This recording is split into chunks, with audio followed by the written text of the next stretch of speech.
और बात करेंगे बड़ी खबर की। कांग्रेस अध्यक्ष मल्लिकार्जुन खड़गे ने गृह मंत्री को लिखा पत्र। खड़गे ने की गृह मंत्री से राहुल गांधी की सुरक्षा की मांग। असम सरकार द्वारा बनाए गए डर और धमकी के माहौल पर जताई चिंता। राहुल गांधी सहित यात्रा में शामिल लोगों की सुरक्षा की मांग। राहुल गांधी की सुरक्षा में असम पुलिस पर लापरवाही के लगाए आरोप।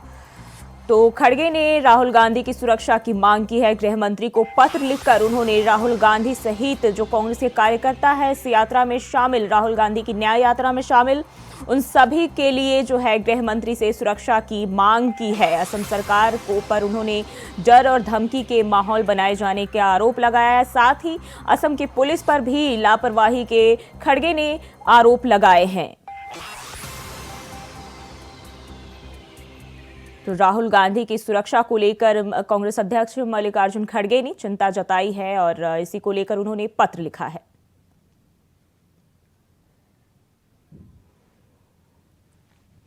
और इसी खबर पर ज्यादा जानकारी के साथ दिल्ली से अजय चौहान जुड़ गए हैं। अजय, मल्लिकार्जुन खड़गे ने राहुल गांधी के सुरक्षा को लेकर जो है गृह मंत्री को पत्र लिखा है, उन्होंने उनकी सुरक्षा को लेकर चिंता जताई है, क्या जानकारी है? जो भी देखिए, जिस तरह से राहुल गांधी की न्याय यात्रा लगातार बढ़ती नजर आ रही है, जब असम बॉर्डर पर पहुंचे आसाम के प्रेसिडेंट की, तो वहां पर आरोप लगाया कि बीजेपी कार्यकर्ताओं ने जो कांग्रेस के महासचिव है जयराम रमेश, उन पर हमला किया गया, उनकी गाड़ियों पर, और जो उनके बैनर था उनको तोड़ा गया।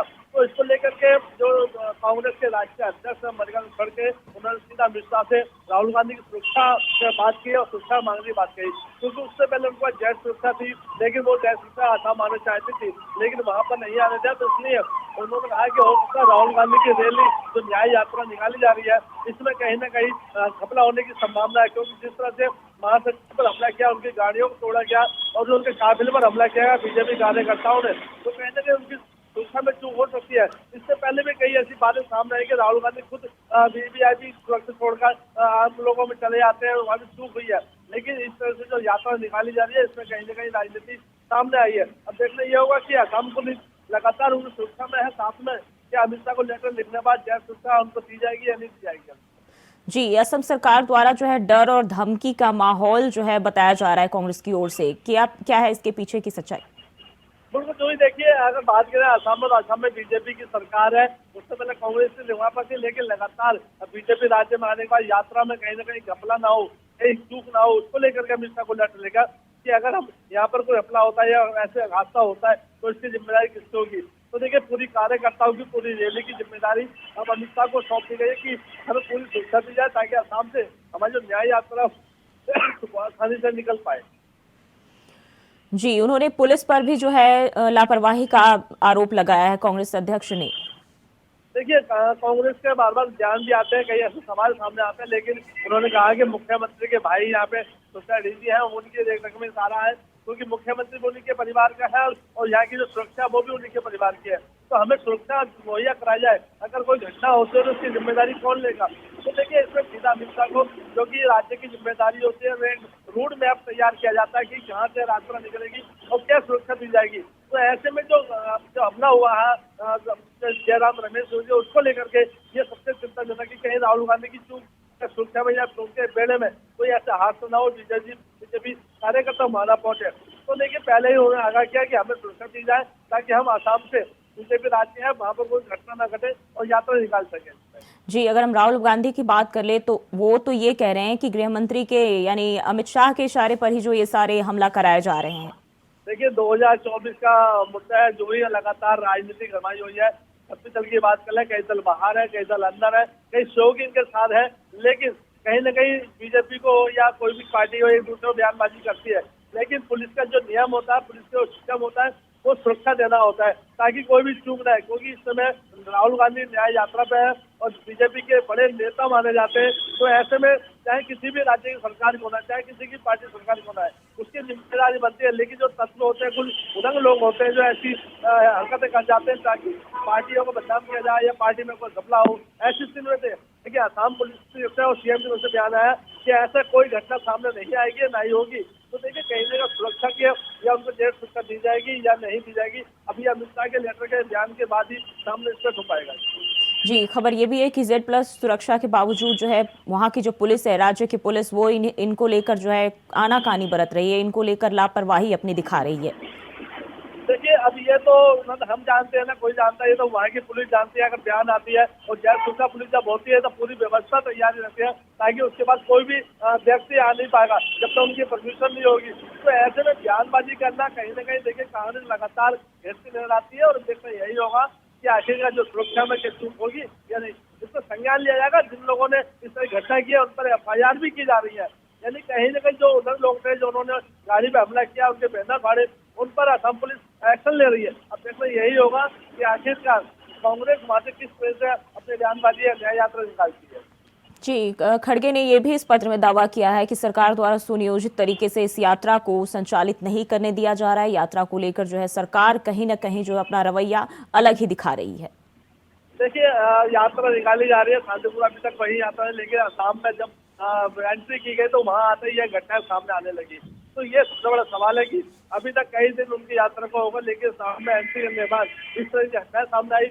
ये राजनीतिक मुद्दा भी है, क्योंकि बीजेपी के तो से ट्वीट किया जा रहा है कि कांग्रेस लगातार कहीं ना कहीं ये जो बीजेपी मुद्दा 2024 का जो मुद्दा है, इसको भुनाने चक्कर में है। क्योंकि एक तो राम भक्त, हमारे बीजेपी ने राम भक्त को राम मंदिर बनाया, वही कांग्रेस लगातार विरोध करते हैं, क्योंकि कांग्रेस के कई ऐसे नेता हैं जिन पर राम मंदिर की सिद्धि को लेकर के FIR की गई है। अब देख रहे हो कि क्योंकि असम में बीजेपी सरकार है, अब कहीं ना करके जो राष्ट्रीय अध्यक्ष हिस्सेदार आदमी है उन पर ये आरोप लगाने कहीं ना कहीं अब देखना ये होगा कि सरकार उस पर क्या फैसला लेती है और क्या हुआ कि पुलिस एक्शन करती है। अजय, खड़गे ने ये भी कहा है कि सार्वजनिक तौर पर जो है साक्ष्य मौजूद है हमले में जो भी लोग आरोपी या जो भी शामिल है, बावजूद इसके सरकार की तरफ से कोई भी कार्रवाई नहीं की जा रही है।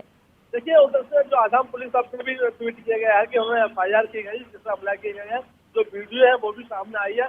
लेकिन अब वो लगातार उसमें जो सुरक्षा का सवाल है कि उनको जायज सुरक्षा दी जाए, या उनकी जो काफिला का है, पूरी जो काफिला के लोग हैं उनको सुरक्षा दी जाए, ताकि शांतिपूर्ण असम से, क्योंकि असम में कई घटनाएं ऐसे सामने आती हैं क्योंकि छोटी छोटी घटनाओं पर वहाँ पर काफी हंगामा कर जाता है। तो देखिए कहीं ना कहीं जो लगातार अब राजनीति है ये सामने नजर आ रही है। देखना यही होगा कि वहाँ के DG जो है, जो मुख्यमंत्री हेमंत सोरेन, वो क्या इस पर एक्शन लेते हैं, और अमित शाह से क्या उम्मीद है, वो क्या उनका जवाब देते हैं। जी, एक तरफ तो है कांग्रेस जो है असम सरकार द्वारा बनाए गए डर और धमकी की बात कर रही है, जबकि राहुल गांधी कह रहे हैं कि इससे डरने की जरूरत ही नहीं है। बिल्कुल, देखिए जो अध्यक्ष है वो डरते नजर आते हैं, लेकिन राहुल गांधी है सीना तान का चौड़े चल रहे हैं। लगातार ऐसी सर्दियों में जो घर से नहीं निकलते लोग, लेकिन उनके साथ जो काफिला है वो काफी मात्रा में साथ है। राहुल गांधी साथ चल रहे हैं डरने की बात, लेकिन वही सुरक्षा को लेकर के जिस तरीके जयराम जो रमेश के ऊपर हमला किया, वो सबसे बड़ा मुद्दा इस समय बना हुआ है, क्योंकि उनकी काफिला पर हमला किया गया, उनके बैनर तोड़े गए, गाड़ियां तोड़ी गई। तो उसमें पुलिस जो असम पुलिस है वो पूरा काम कर रही है, उसमें FIR गई, उन्होंने गिरफ्तारी भी की गई है उसके अंदर। क्या लगता है गृह मंत्री की ओर से क्या इस पर प्रतिक्रिया सामने आ सकती है, क्योंकि कांग्रेस की ओर से जो है गृह मंत्री पर भी राहुल गांधी जो है निशाने साध रहे हैं, और दूसरी तरफ कांग्रेस अध्यक्ष मल्लिकार्जुन खड़गे ने उनके नाम, उनकी सुरक्षा को लेकर जो है पत्र भी लिखा है। देखिए, अमित शाह इस पर एक्शन लेंगे, हेमंत सोरेन से बात की जाएगी। लगातार जो हमले किए गए उस पर संज्ञान लिया हुआ है, कौन कौन दोषी होगा उस पर कार्रवाई की गई है। अभी कुछ लोगों पर, कुछ लोगों को अभी डिटेन भी किया जा रहा है, और जो इसमें सत्य होगा सामने आएगा। अमित शाह हो या जो असम के मुख्यमंत्री है वो उसमें एक्शन ले रहे हैं, और जो DG है वो सुरक्षा लगातार बढ़ा रहे हैं। अब देखना यही होगा कि आखिरकार ये राजनीति कब तक चलती रहेगी, कब तक नहीं होगी। लेकिन जो सुरक्षा है, जो बयानबाजी आ रही है पुलिस की तरफ से और वहाँ के मुख्यमंत्री से, तो यही है कि लगातार उनकी सुरक्षा में कोई चूक नहीं हुई है। कहीं ना कहीं ये लापरवाही थी, लोगों को डिटेन कर दिया गया है जिन लोगों ने इस तरह से हमला किया था। जी अजय, बहुत बहुत शुक्रिया आपका तमाम जानकारी के लिए। और अयोध्या में राम मंदिर प्राण प्रतिष्ठा के दूसरे दिन भी दर्शन के लिए श्रद्धालुओं की भारी भीड़ जुटी है। रात से ही राम मंदिर के बाहर भक्तों की लंबी लाइनें लगी है। इसी बीच प्रशासन ने बुजुर्गों और दिव्यांगों से 2 हफ्ते बाद ही राम मंदिर आने का और कार्यक्रम बनाने की अपील की है। प्रशासन का कहना है कि राम मंदिर के अंदर और बाहर भीड़ जो है लगातार मौजूद है, सभी को सुगमता से दर्शन मिल सके इसकी व्यवस्था की जा रही है। प्राण प्रतिष्ठा के बाद पहले दिन यानी सोमवार को भारी भीड़ के चलते व्यवस्था लड़खड़ा गई थी। भीड़ को नियंत्रित करने के लिए पुलिस को काफी मशक्कत करनी पड़ी, और इसके बाद अन्य जिलों से अयोध्या जाने वाली बसों का संचालन कुछ देर के लिए रोका गया। कल करीब 5 लाख लोगों ने रामलला के दर्शन किए, और बुधवार की सुबह भी अयोध्या से भारी भीड़ जो है उसकी तस्वीरें देखी जा रही है। प्रमुख सचिव गृह संजय प्रसाद और स्पेशल डीजी प्रशांत कुमार खुद व्यवस्था की कमान संभाले हुए नजर आ रहे हैं।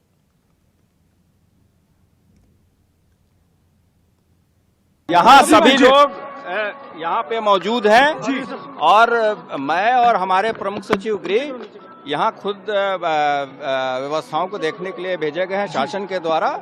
यहाँ सुचारू रूप से दर्शन प्रारंभ हो गया है। कुछ चेंजेस किए गए नहीं, आज क्राउड मैनेजमेंट के लिए हम लोगों ने क्यू सिस्टम को और इम्प्रूव किया है और पूरे चैनल बना दिए गए हैं, जिसके कारण जिसके तरफ से लोग जा रहे हैं लगातार और अबाधित तरीके से सुचारूपूर्ण तरीके से यहाँ पे भीड़ लगातार है और उसकी व्यवस्थाएं की जा रही हैं। व्यवस्थित रूप से लोग कतारबद्ध होकर के आएंगे, दर्शन कराएंगे। आपके माध्यम से अपील है, जो वृद्ध हैं, अशक्त हैं या शारीरिक रूप से दिव्यांग हैं, वो अभी 2 हफ्ते बाद अपना पूरा कार्यक्रम को कर लें। तब तक ये जो हमारे युवा उत्साही लोग हैं, ये अपने दर्शन करते रहेंगे। भीषण सर्दी को देखते हुए भी हमारा सभी से ये अनुरोध है। आज भी भीड़ रहेगी। मेरा सिर्फ लोगों से ये कहना है कि अधीर होने की आवश्यकता नहीं है। उत्साह के साथ आए, लेकिन हड़बड़ाहट की जरूरत नहीं है कि सबको एक ही दिन में दर्शन करना है। आराम से कोई इसमें नहीं है। ये मंदिर हमेशा के लिए और व्यवस्थित रूप से दर्शन करने के लिए स्वतंत्र रहेगा और हम लोग सारी व्यवस्थाएं उनकी करा रहे हैं। धन्यवाद। नहीं, आरक्षण तरफ नहीं, पुलिस प्रशासन का बंदोबस्त है। कल का जो कुछ हुआ परेशानी लोगों को, आज हम उसको दुरुस्त करने की कोशिश किए कि लोगों को असुविधा न हो और बढ़िया दर्शन कर पाए। सर, तो लगभग कितना स्टाफ आपका डिप्लॉय होगा यहाँ पे? अप्रॉक्सीमेट 1000 के आसपास। 1000 के आसपास पूरा मंदिर परिसर तो और ये सर अभी लगातार आने वाले दिनों में जारी रहेंगे? हाँ, रहेगा अभी। झारखंड में हेमंत सोरेन को 9 समन के बाद फिर से सुगबुगाहट तेज हो गई है, क्योंकि पिछले रिकॉर्ड की बात करें तो 8 समन के बाद सीएम के बात करने के बाद इस मामले में सस्पेंस अब भी बरकरार है कि आखिर इस बार ईडी और सीएम की मुलाकात कैसे होगी या फिर होगी कि नहीं। ये रिपोर्ट देखिए। झारखंड के सीएम और ईडी के बीच समन का दौर रुकने का नाम नहीं ले रहा है। पहले से लेकर 8 समन के बाद ईडी खुद ही सीएम हेमंत सोरेन के आवास पर पूछताछ करने के लिए पहुंच गई थी और वो पूछताछ 7 घंटे तक चली थी। लेकिन पूछताछ के पहले राउंड के बाद ईडी ने सीएम हेमंत सोरेन को 9वां समन भेज दिया है, जिसमें एक बार फिर से पूछताछ के लिए उन्हें बुलाया गया है। झारखंड मुक्ति मोर्चा के नेता को 27 से 31 जनवरी के बीच ईडी की जांच टीम के सामने पेश होने के लिए कहा गया है। बता दें कि मामले में सीएम हेमंत सोरेन को ये 9वां समन है। इससे पहले 7 समन पर हाजिर नहीं होने के बाद ईडी की जांच टीम ने 8वें समन पर उनके आवास पर लगभग 7 घंटे की पूछताछ की थी। इस पूरे मामले के बाद झारखंड में मुख्य विपक्षी पार्टी बीजेपी ने एक बार फिर से सोरेन सरकार पर निशाना साधा है।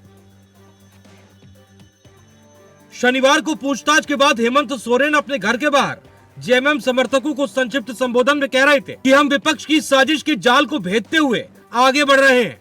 आपको डरने की जरूरत नहीं है। आप सभी अपना मनोबल ऊंचा रखें। मैं आपको विश्वास दिलाता हूं कि आपका ही नेता है जो पहली गोली खाएगा।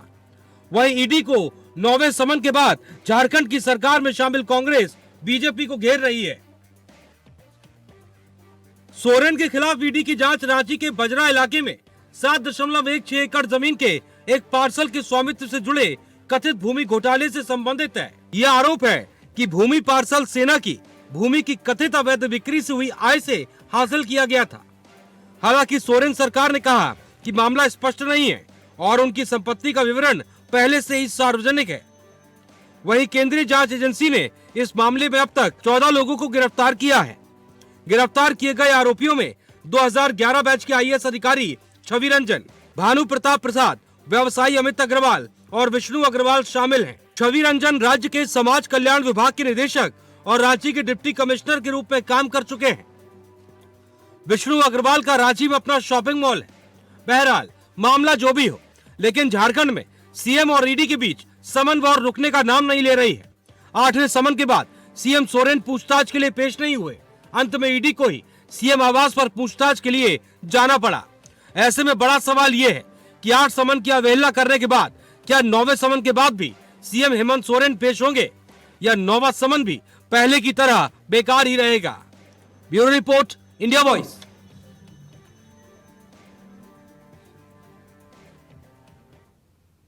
और केंद्र सरकार की तरफ से बिहार के पूर्व मुख्यमंत्री कर्पूरी ठाकुर को भारत रत्न देने का फैसला लिया गया है, जिस पर यूपी के डिप्टी सीएम ब्रजेश पाठक ने पीएम मोदी का आभार जताया है। उन्होंने सोशल मीडिया पर पोस्ट करते हुए लिखा कि पीएम मोदी ने बिहार के पूर्व मुख्यमंत्री और सामाजिक न्याय के प्रतीक कर्पूरी ठाकुर को भारत रत्न देने का बहुत बड़ा फैसला लिया है। मैं पीएम मोदी का आभार व्यक्त करता हूँ।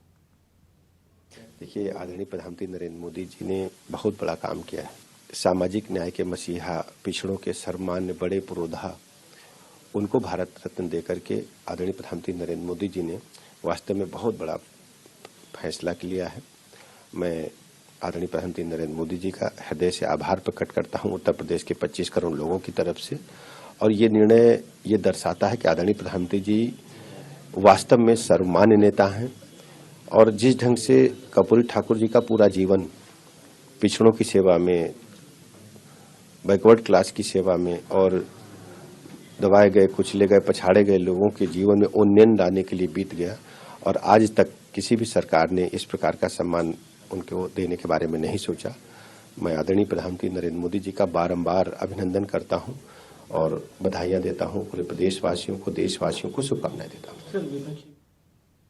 वहीं इसको लेकर आरजेडी के राज्यसभा सांसद मनोज कुमार झा ने सरकार के फैसले का स्वागत किया है। उन्होंने कहा कि 2 साल पहले तेजस्वी यादव ने पुरजोर तरीके से इसकी मांग भी की थी। प्रधानमंत्री से आग्रह है कि हमने जातिगत जनगणना कराई, फिर आरक्षण का दायरा बढ़वाया, इसे 9वीं सूची में शामिल करे, वो सही श्रद्धांजलि होगी, नहीं तो भारत रत्न सांकेतिक लगेगा। कर्पूरी ठाकुर को भारत रत्न दिए जाने पर उन्होंने ये बयान दिया है। लालू जी के वैचारिक गुरु थे, नीतीश जी उनके सानिध्य में थे और मुझे तो स्मरण है प्रधानमंत्री जी के समक्ष 2-2.5 साल पूर्व हमारे तेजस्वी जी ने पुरजोर तरीके से इस मांग को की थी। तो ये जो एक धर्मांधता का तमाशा कर रहे थे, उसमें उनको लगा कि सामाजिक न्याय की धारा उस पर भारी है। तो ये फैसला मैं समझता हूं जैसे भी लिया गया, उन्हें पता है कि वो प्रोजेक्ट जो उन्होंने सोचा कि उससे काम चल जाएगा 22 जनवरी वाला, वो बहुजन धारा के समक्ष झुक गई। अब इतना ही आग्रह है प्रधानमंत्री जी से कि हमने जातिगत जनगणना करवाई, फिर आरक्षण का दायरा बढ़ाया, इसे 9वीं सूची में शामिल करके वो सही श्रद्धांजलि होगी, नहीं तो भारत रत्न सांकेतिक लगेगा। माननीय प्रधानमंत्री जी। और समाजवादी पार्टी के राष्ट्रीय महासचिव स्वामी प्रसाद मौर्य अपने विवादित बयानों को लेकर अक्सर सुर्खियों में रहते हैं। आज उन्होंने एक बार फिर से अयोध्या में हुए भगवान राम की मूर्ति की प्राण प्रतिष्ठा को लेकर एक विवादित बयान दिया है। उन्होंने कहा कि पत्थर में प्राण प्रतिष्ठा करने से वो सजीव हो सकता है, तो फिर मुर्दे क्यों नहीं चल सकते। सपा नेता स्वामी प्रसाद मौर्य ने ये भी कहा है कि देश में बेरोजगारी पर चर्चा ना हो, इसलिए ऐसे ड्रामे का उपयोग किया जा रहा है। राष्ट्रपति ने भी इस कार्यक्रम से दूरी बनाई, क्योंकि उनको भी दिल्ली में हुए अपने अपमान की याद थी। दुनिया में ये देश ऐसा है जहां पर सद्भाव का मजाक उड़ाया जाता है। एक कोई सजीव थे, चलो नहीं, पूरी दुनिया में भारत एक ऐसा देश है जहां पत्थरों में प्राण प्रतिष्ठा किया जाता है। हमारे समाजवादी पार्टी के प्रवक्ता भी बैठे थे डिबेट में भागी जी, उन्होंने कहा संत जी तो अच्छा है, अपने परिवार में मरने वाले लोगों की जो लाशें होती हैं उसमें प्राण प्रतिष्ठा कर दो, हम कभी मरने ही नहीं, अमर हो जाएंगे। तो अगर प्राण प्रतिष्ठा करने से पत्थर सजीव हो जाता है, प्राण प्रतिष्ठा करने से तो मुर्दा क्यों नहीं चल सकता है। ये सोच है। यहां पर पाखंड है, भोग है, आडंबर है। और वैसे भी जो खुद भगवान है, जो सबका कल्याण करता है, हम इंसान की क्या हैसियत कि उसको हम प्राण प्रतिष्ठा करें। इसका मतलब है हम भगवान के अस्तित्व को भी नकार रहे हैं। प्राण प्रतिष्ठा करने वाले लोग अपने को भगवान से बड़ा साबित करने में लगे हुए हैं कि प्राण प्रतिष्ठा करने वाला वो भगवान से बड़ा है, क्योंकि भगवान के अंदर जीवन वो दे रहा है। अरे भाई, भगवान राम को हजारों साल से पूजे जा रहे हैं, उस अयोध्या में हजारों साल से पूजे जा रहे हैं, करोड़ों लोग उनके समर्थक हैं, अनुयायी हैं, भक्त हैं, उनको आराध्य मानते हैं। तो जिसकी पूजा करोड़ों हजारों साल से हो रही हो, उसके अंदर नया प्राण प्रतिष्ठा करने का औचित्य क्या है? और फिलहाल के लिए बुलेटिन बस इतना ही। खबरों के लिए बने रहिए इंडिया वॉइस के साथ।